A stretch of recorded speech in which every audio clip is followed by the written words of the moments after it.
Hello বন্ধুরা, সবাই কেমন আছো? আশা করি সবাই ভালো আছো। খাতা পেন্সিল রাবার দেখে কি ভাবছো? হ্যাঁ, ঠিক ভেবেছো। আমি ড্রয়িং করতে চলেছি সরস্বতী ঠাকুর। তো আমার পেন্সিল নিয়ে আমি শুরু করে দিলাম আমার ড্রয়িংটি সকাল সকাল ঘুম থেকে উঠে। তো এই ভিডিওটি ছিল আগামীকালের ভিডিও।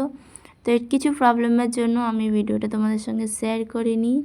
আমার নেটওয়ার্কের খুবই প্রবলেম হচ্ছিল, তার জন্য কালকে কোনো ভিডিওও আমি বানাইনি। তো এই ভিডিওটি আমার ফোনে করা ছিল, আপলোড দিতে পারিনি, সেই জন্য আজকে ভিডিওটি তোমাদের সাথে শেয়ার করলাম।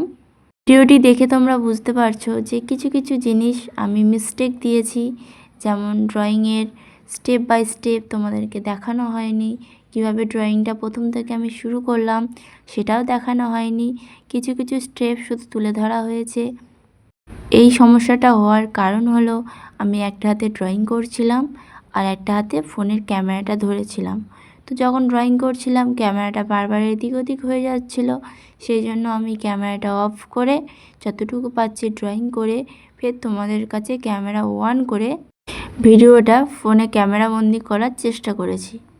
তো এই ড্রয়িংটি কার কতটা ভালো লাগবে আমি জানি না, হয়তো অনেকের ভালো নাও লাগতে পারে। আমি সম্ভবত ড্রয়িং কোনো দিন শিখিনি। তো ছোটোবেলা থেকে আঁকার খুব শখ ছিল, যখন তখন আমি আঁকাআঁকি করতাম। একটু সুযোগ পেলে স্কুলের ফাঁকে তখনই ড্রয়িং নিয়ে বসতাম। তো স্কুল জীবনেও কিন্তু বড় বড় বোর্ডে আমি সরস্বতী ঠাকুর এঁকেছিলাম। তো আগের মতো সেরকম প্র্যাকটিস আর করি না, বা বলতে গেলে সময় পাই না।